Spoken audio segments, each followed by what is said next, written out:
da Igreja Batista em Laranjais, pastor Dilcinei. Abra sua Bíblia lá no Evangelho de João, capítulo 14.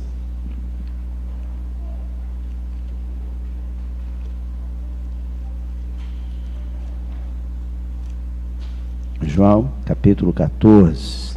Estarei lendo os versos de 1 a 6 e depois 26 e 27. João 14, versos de 1 a 6 e depois 26 a 27.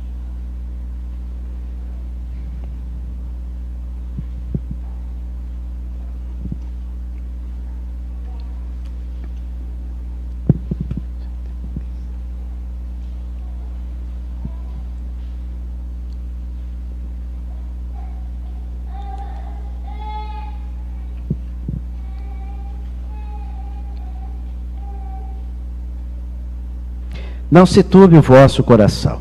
Credes em Deus, crede também em mim. Na casa de meu pai há muitas moradas.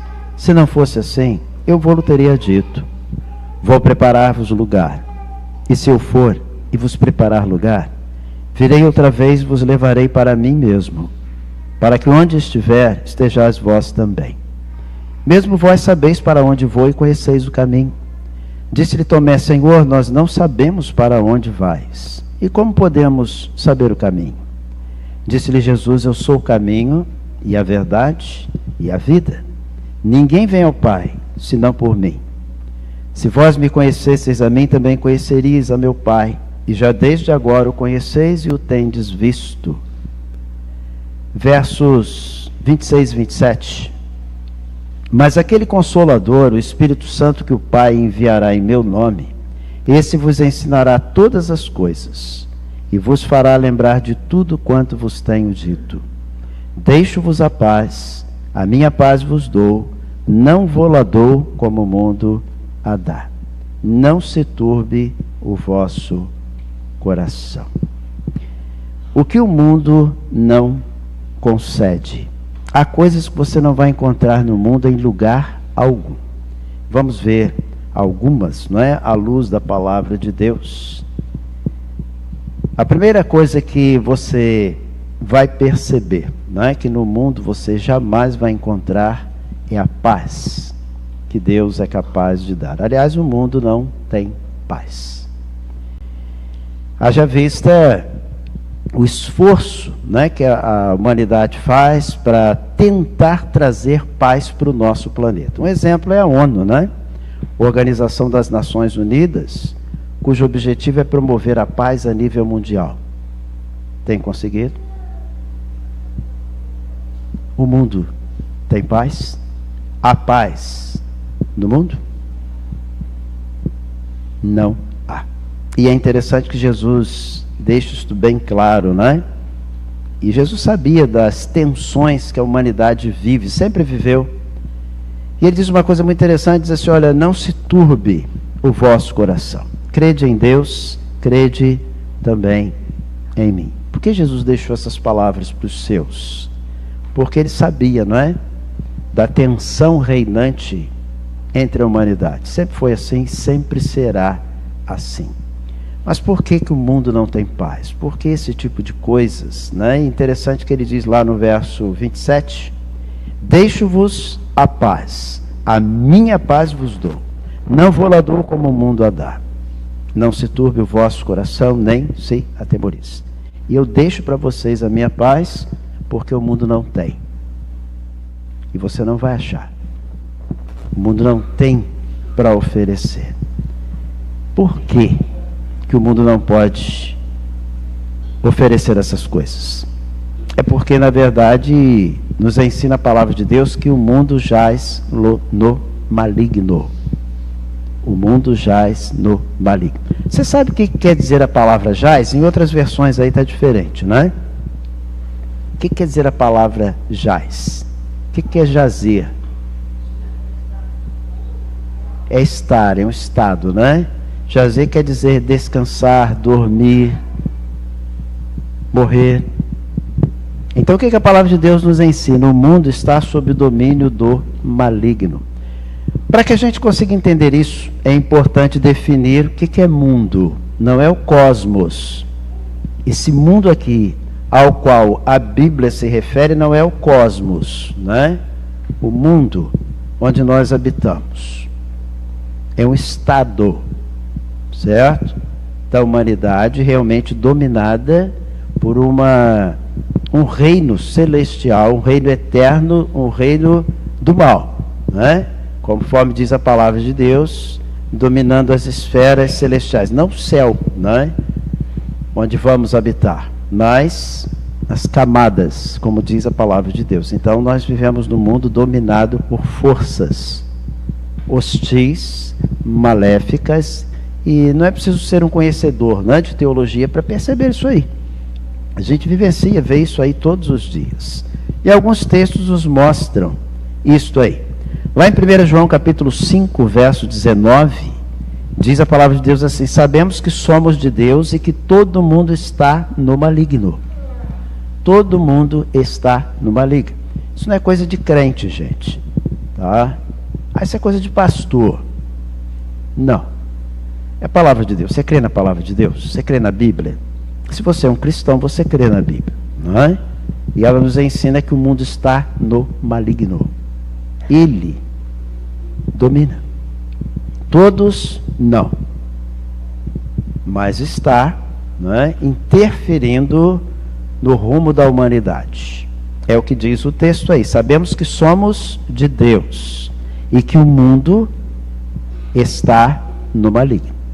Você sente isso, você percebe, não é? Há uma hostilidade presente.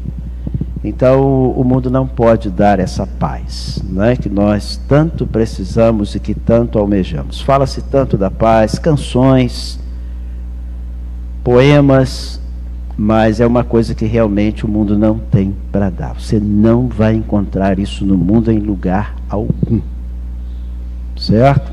A não ser do próprio Cristo. Então há coisas que o mundo não concede, você não vai conseguir, não adianta, a não ser no próprio Cristo. Segunda coisa que o texto nos apresenta e nos mostra, que o mundo se opõe às coisas de Deus. Há alguns textos muito interessantes. Isaías, lá no capítulo 48, verso 22, ele diz uma coisa muito interessante, ele diz assim: mas os ímpios não têm paz, disse o Senhor. Quem são os ímpios? Né? Pastor, o que é ser ímpio? Ímpio é aquele que não se preocupa com a vontade de Deus. O ímpio é aquele que não se preocupa com os valores espirituais. Para ele isso é indiferente. Ele crê na existência de Deus, crê que é um Deus que governa, crê num Cristo que é real, mas ele não aplica isto à sua vida. Não é? O ímpio não esquenta a cabeça com essas coisas. Morte de Cristo, vontade do Senhor, perdão de pecados, isso não o toca. Para ele não faz diferença. Não é isso que a Bíblia chama de ímpio. E quando nós vemos essa expressão, gente, biblicamente falando, nós estamos aqui dizendo que o ímpio é má pessoa. Não, não é isso. Às vezes pode tomar essa conotação, não é? São pessoas mal intencionadas. Não. São às vezes pessoas excelentes, não é? Gente de bem, gente honrada, séria, mas que não leva a vida espiritual a sério, né? Ela não se preocupa, essas coisas não a preocupam. Não estamos aqui dizendo que sejam más pessoas, não. Há pessoas muito interessantes, dignas, honradas, exemplo de vida. Só que os valores espirituais para ela não são importantes. Não é isso que a Bíblia chama de ímpio. O ímpio é o contrário de pio. Não é? O que é uma vida pia? Uma vida santa, uma vida de dedicação aos propósitos de Deus. Não é? Quando a gente fala em vida santa, é aquela vida dentro dos padrões bíblicos. Tá? A palavra santo, biblicamente falando, tem esse significado. Quer dizer separação. Não é? Aquela filtragem das coisas que realmente não estão no plano de Deus. E é por isso que a Bíblia diz que aquele que serve ao Senhor, ele tem a mente de Cristo. O cristão tem a preocupação com a vontade de Deus. O que Deus pensa, o que Deus me revela, o que Ele espera. E o que deve ser a minha vida dentro dessa revelação, certo? Isso é uma vida pia, santa, separada, dedicada. Contrário de uma vida pia é uma vida ímpia. Deu para entender? É o contrário, né? Então, ímpio é aquele que realmente não tem preocupação com essas coisas. Mas o que a palavra de Deus nos ensina em relação a esta situação aí, né? Primeiro que realmente no mundo nós não vamos encontrar, né, esse equilíbrio, essa paz. Diz-nos aí o salmista também, lá no Salmo 32, verso 10, o seguinte: o ímpio tem muitas dores, mas aquele que confia no Senhor, a misericórdia o cercará. A vida por si só já é extremamente, às vezes, decepcionante, né? Desgastante.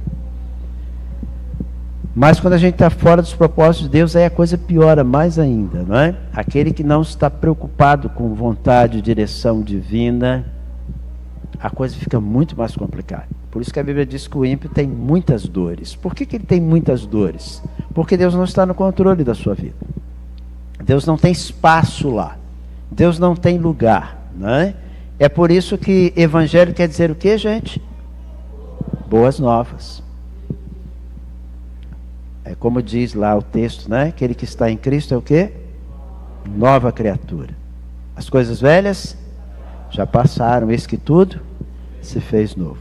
Isso é evangelho, tá? Boas novas. É direção divina, é condução, presença.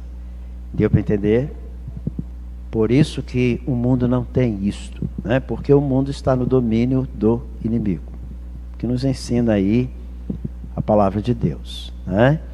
E uma coisa que a gente aprende também na palavra de Deus, que você percebe isso aí no dia a dia: o mundo se opõe às coisas de Deus. O mundo, no seu estado natural, ele faz oposição aos valores divinos. Há uma oposição, certo? O evangelho não é bem aceito, no geral, pelo mundo. Não é bem visto, não é bem quisto, não é bem visto. E se opõe, né? O mundo se opõe aos valores espirituais. Evangelho de João, capítulo 15, verso 18 a 20, diz assim: olha só, palavra de Jesus, olha o que Jesus, à sua época, já ensinava. Se o mundo vos aborrece, sabei que primeiro do que a vós, me aborreceu a mim. Se vós fosseis do mundo, o mundo amaria o que era seu. Mas porque não sois do mundo, antes eu vos escolhi do mundo, por isso é que o mundo vos aborrece. Lembrai-vos da palavra que vos disse: não é o servo maior do que o seu senhor. Se a mim me perseguiram, também vos perseguirão a vós. Se guardaram a minha palavra, também guardarão a vossa. Você prestou atenção? Se o mundo vos aborrece, sabei que primeiro do que a vós, me aborreceu a mim. Se vós fosseis do mundo, o mundo amaria o que era seu. Mas, porque não sois do mundo, antes eu vos escolhi do mundo, por isso é que o mundo vos aborrece. Palavras do Senhor Jesus. O mundo não ama o reino de Deus. Não ama os valores espirituais. Não estamos generalizando, né, gente? Mas de uma maneira geral é assim. Evangelho não é muito bem aceito por todos. Jesus não é bem aceito. O Jesus da história, sim. Mas o Jesus da experiência pessoal, não. Esse não. Não é? É muito bom a história de Jesus, sua filosofia, seu estilo de vida, seus ensinamentos são inquestionáveis. Mas daí ele ter domínio sobre a minha vida, não. Daí realmente ele ter acesso à minha vida, não. Controle sobre os meus atos, não. Muito bom, mas deixa ele lá, certo? Ele lá, eu cá. Eu posso até buscá-lo nos momentos de crise, clamar por ele, chamar por ele. Na hora do aperto, eu recorro a ele. Mas ele lá, eu cá. Certo? Essa é a filosofia do mundo. E não compromisso. Eu entendo, isso é muito bom, é interessante, mas compromisso para mim não dá. Certo? Então nos ensina aí a palavra de Deus que o mundo faz oposição ao Evangelho. E é por isso, gente, que conversão é coisa muito difícil. É o maior milagre que existe, é o da conversão. É a nova vida, é a vida velha que para começar uma nova. É difícil. É difícil. Não é difícil entender tudo isso aqui, mas é difícil colocar em prática. É ou não é? Você ouve as experiências das pessoas que já se converteram, você ouve isso aí. Pastor, aquilo lá parece que chegava no meu ouvido, mexia, sacudia, minhas mãos suavam. É o Espírito Santo de Deus falando, né, gente? E é difícil, não é fácil, não. Alguma coisa diz assim no seu ouvido, ó, não dá ouvido isso aí não. Você pode servir a Deus da sua maneira. Você não precisa estar numa igreja para servir a Deus. O que basta é a intenção, é o seu coração, né? Você não tem que tomar essa decisão, né? O importante é você ter uma igreja, você frequentar uma igreja. Não existe, gente, paz, espiritualmente falando, só em frequentar uma igreja. A igreja não vai transformar a sua vida. Você pode ser membro de qualquer igreja, inclusive batista. Mas se a sua vida não pertence a Jesus, se você não tem um compromisso com Ele, com a vontade dEle, não faz a menor diferença. Pode ser até interessante, não é? Um culto bom, uma mensagem boa, os hinos muito bons, mas não vai além disso. Não vai preencher os cantinhos da sua alma, não vai. Cristo é a resposta, certo? Por isso ele deixa isso aí muito claro, não é? Aí no Evangelho de João 14, né? Ele diz assim, eu sou o caminho. Ele não diz eu sou um caminho, ele diz eu sou o caminho. Eu sou a verdade e eu sou a vida. Ninguém vem ao Pai senão por mim, né? Então, na verdade, o mundo se opõe a essas coisas, porque o Evangelho prega o quê? Mudança de vida, renúncia, abandono de tudo aquilo que desagrada a Deus, certo? Mesmo contrariando a nossa vontade. Isso é conversão. Realmente não é fácil, mas não tem coisa melhor, né? Coisa mais prazerosa. Não sei se você já encontrou um convertido, que tenha se arrependido da sua decisão. Até hoje, nunca encontrei. Eu já disse, né, há dias atrás aqui no púlpito, que eu nunca consegui encontrar no Evangelho qualquer coisa que desagrade. Não há. Se você parar para observar, não tem. Tem nada que te traga arrependimento. Tem nada que te traga à sua mente um desgosto por você ser um crente. Não existe. Você pode encontrar pessoas, né? Foram membros de igreja, mas nunca encontraram realmente a nova vida em Cristo. Isso aí é possível, sim. Tá? Mas um convertido de fato, você nunca vai ouvir da sua voz o seguinte, olha, eu tenho arrependimento profundo da decisão que eu tomei. Não tem. Tem uma coisa no Evangelho que você diga assim, não, isso aí não serve, isso não presta, não edifica, não aproveita nada.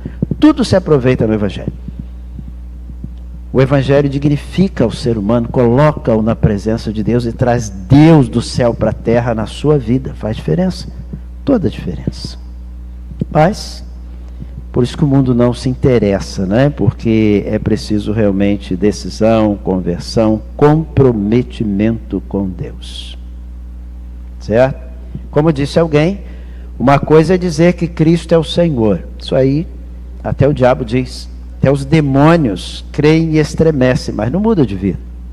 Agora, outra coisa é dizer, Cristo é o meu Salvador, Cristo é o meu Senhor. Você pode nesta noite dizer diante de Deus, pastor, eu posso dizer isso porque Ele sabe que Ele é o meu Senhor. Ele é o meu Salvador, eu já disse isso para Ele. Ele sabe disso porque eu já falei. Você pode dizer isto? Deus já ouviu isso da sua voz, da sua boca? Na verdade, o mundo, né, não pode oferecer estas coisas, porque na verdade o mundo também não traz segurança. Não traz. Lá em Provérbios capítulo 4, versos 18 e 19, nós encontramos o seguinte: mas a vereda dos justos é como a aurora, que vai brilhando mais e mais até ser dia perfeito. O caminho dos ímpios é como a escuridão, nem conhecem aquilo em que tropeçam. Deixa eu perguntar aqui, né? As crianças são muito participativas, as crianças pequenas e grandes. O que é veredas? Pastor, o que é veredas? Caminho apertado, caminho estreito. Né? De vez em quando a gente fala aqui algumas coisas, às vezes alguém pode não saber o significado da palavra. Vereda é caminho apertado. Né? Por isso que diz aqui que a vereda dos justos é apertado. Pastor, o que é justos? Quando a Bíblia fala em justos, o que ele está querendo, a Bíblia está querendo dizer por justos? É aqueles que já foram justificados diante do Senhor Jesus. O que nos justifica dos nossos pecados? O sangue de Jesus Cristo. A Bíblia diz: o sangue de Jesus nos justifica dos nossos pecados. E é a única maneira realmente de você conseguir tirar da sua vida tudo aquilo que não presta, aquilo que desagrada a Deus, aquilo que é peso na sua vida. Quando você entrega a sua vida para Jesus, aquele sacrifício lá na cruz, aquele sangue derramado, apaga toda a sua vida velha. E aí começa uma vida nova. É isso que a Bíblia chama de justificação. Não há mais condenação. Não é isso que a Bíblia diz? Não há mais condenação para os que estão em Cristo Jesus, que já passaram da vida velha para a vida nova. Então eu só consigo isto como? Jesus.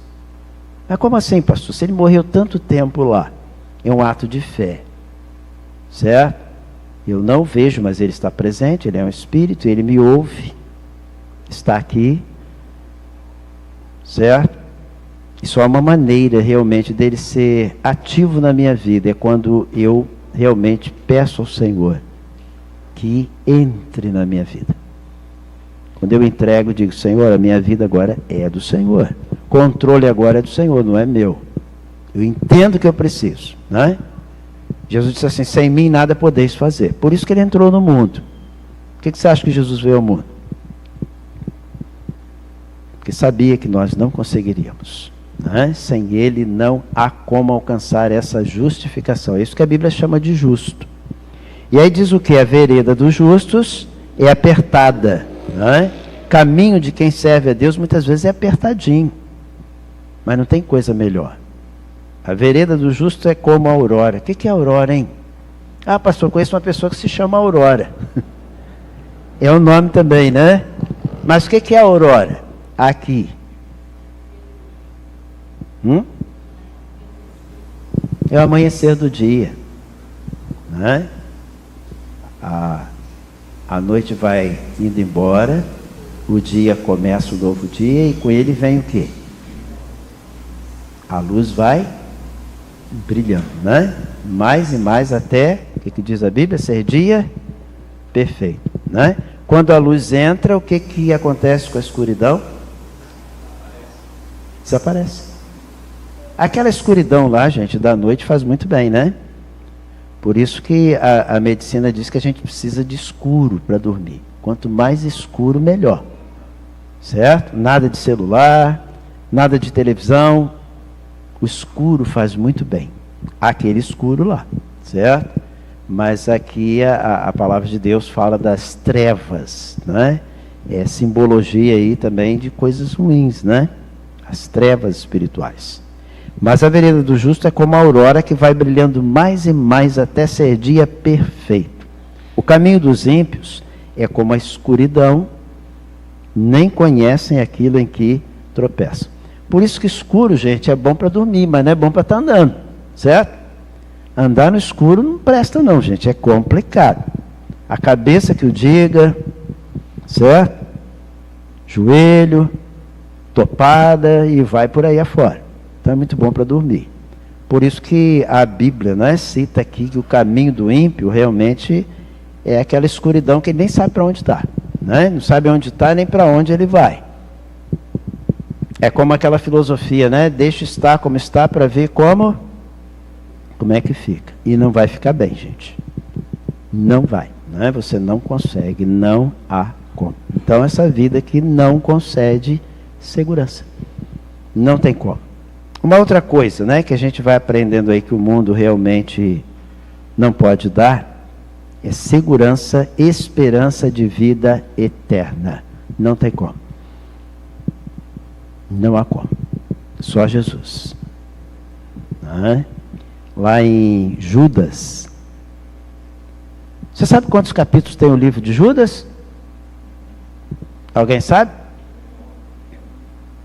Só um. Então a gente só fala versículo, né? Não fala capítulo. Judas, lá no versos 11 e 13, diz assim: ai deles, porque entraram pelo caminho de Caim, e foram levados pelo engano do prêmio de Balaão, e pereceram na contradição de Coré. Estes são manchas em vossas festas de amor, banqueteando-se convosco e apacentando-se a si mesmos sem temor. São nuvens sem água, levadas pelos ventos de uma para outra parte. São como árvores murchas, infrutíferas, 2 vezes mortas, desarraigadas, ondas impetuosas do mar, que escumam as suas mesmas abominações, estrelas errantes, para os quais está eternamente reservada a negrura das trevas. Não sei se você prestou atenção aqui, é interessante que fala sobre as escumas, não é? 2 vezes mortas, desarraigadas, ondas impetuosas do mar que escumam as suas mesmas abominações. Você sabe o que é escuma? Não é espuma. As ondas do mar que escumam. As donas de casa sabem muito bem o que é uma escumadeira, não sabe? O que você faz com uma escumadeira?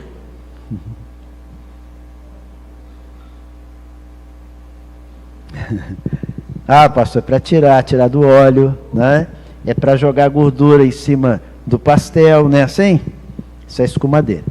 E aqui a figura, né, que o texto usa é daquelas ondas que trazem sujeiras, né, para cima. Então diz que a vida do ímpio são como as ondas do mar que escumam, né? O texto diz aí, ondas impetuosas do mar que escumam as suas mesmas abominações. Você sabe o que é abominação? São contrariedades, coisas que Deus detesta e tem horror. Então o ímpio, ele não tem preocupação com isso aqui. O que Deus detesta? Não sei. O que Deus condena? Não sei. Não há preocupação com isso, né? Então, quando eu não estou preocupado com isso, que a minha vida não pertence ao Senhor, meu padrão não é o bíblico, o que acontece? As coisas que Deus abomina são constantes na minha vida, porque eu não tenho preocupação de tirá-las de lá. Você percebe? Então, o que a palavra de Deus nos ensina é que realmente é complicado. Não há o que Deus possa fazer quando eu não quero, né? Mas há um texto também muito interessante, livro de Salmos, capítulo 1. Tem muita gente aqui que eu acho que conhece o Salmo 1 de cor, não sabe? Lá no verso 6 diz assim: porque o Senhor conhece o caminho dos justos, mas o caminho dos ímpios perecerá. Isso aí todo mundo quase conhece de cor, não é? Porque o Senhor conhece o caminho dos justos. Nós já explicamos o que é justos. Mas o caminho dos ímpios perecerá. O que é perecer? Difícil? O que é perecer, gente? Acho que ninguém aqui vai perecer, né? Que beleza. Perecer é acabar, morrer, né? Então o caminho dos ímpios é um caminho sem volta, é um caminho sem perdão, é um caminho sem conserto, não há o que se possa fazer, certo? Por isso que Jesus, quando ia se ausentando, né, ele reúne os seus discípulos e disse: olha, eu vou sair de cena, mas fiquem tranquilos, não se perturbem. Crede em Deus, crede também em mim. Na casa de meu pai há muitas moradas. Vou preparar lugar para vocês. E eu vou preparar lugar e virei e vos levarei para mim mesmo, para que onde eu estiver estejais vós também. Eu disse assim: mas Senhor, nós não sabemos para onde o Senhor vai. E Jesus disse: olha, vocês já deviam saber, não é? Para onde eu vou. Porque eu sou o caminho. Interessante, não é? Ele não diz que ele estaria apontando um caminho, ele diz: eu sou o caminho. Eu sou a verdade. E eu sou a vida. Ninguém vem ao Pai, senão por mim. Certo? Então ele é tudo, não é? Ele é caminho, ele é vida, ele é resposta, ele é esperança. Por isso que a gente pode cantar nessa noite, não é? Com tranquilidade. Temos problemas? Temos. Talvez preocupações aí na sua mente agora, né? Uma conta para pagar amanhã, aquela dívida que você não sabe como vai saldar, preocupação com saúde, mas é muito bom saber que Ele está no controle. E é um texto maravilhoso, né? Quando a Bíblia diz assim: mas eu sei em quem eu tenho crido. Estou bem certo que Ele é poderoso para guardar o meu tesouro até dia final. Eu sei em quem eu creio. Eu conheço Ele. Eu conheço o pastor lá dos Salmos. Eu lido com ele todos os dias. Eu converso com ele todos os dias. A minha vida está diante dele todos os dias. Não começo um dia sem colocar os meus caminhos diante do Senhor e pedir a sua direção. Você faz isso? É comum isso para você? Você já tomou essa decisão de colocar todos os seus dias diante do Senhor, toda a sua vida, não começar nada sem a direção do Senhor, sem a vontade dele ser buscada? Você já fez isso? É isso que ele oferece, gente. Por isso que ele entrou, né, em cena aí na história da humanidade. Então, o que ele dá, o mundo não pode dar. Não precisa você perder tempo procurando. Certa feita, Jesus ensinava e as pessoas começaram a ir embora. Não gostaram da mensagem. A mensagem não estava boa, não, estava chata. Não era isso que queriam ouvir. Muita gente foi embora. E Jesus observando aquilo. E aí ficaram lá os discípulos e disseram: vocês também não querem aproveitar aí também, não? E aí eles ouvindo aqui, disseram: não, Senhor, para onde? Para quê? Nós já encontramos o que nós precisávamos e procurávamos. Precisamos ir, não. Já achamos. E para onde? Para quê? Nós já encontramos. Isso nos realiza, né? Então não precisamos procurar mais, não. Eu já encontrei. O que eu precisava, eu já encontrei para a minha alma. O que eu precisava, eu já encontrei para a minha vida. O que eu precisava para a eternidade, eu já encontrei. Não preciso procurar mais, não. Como é que você lida com essas coisas?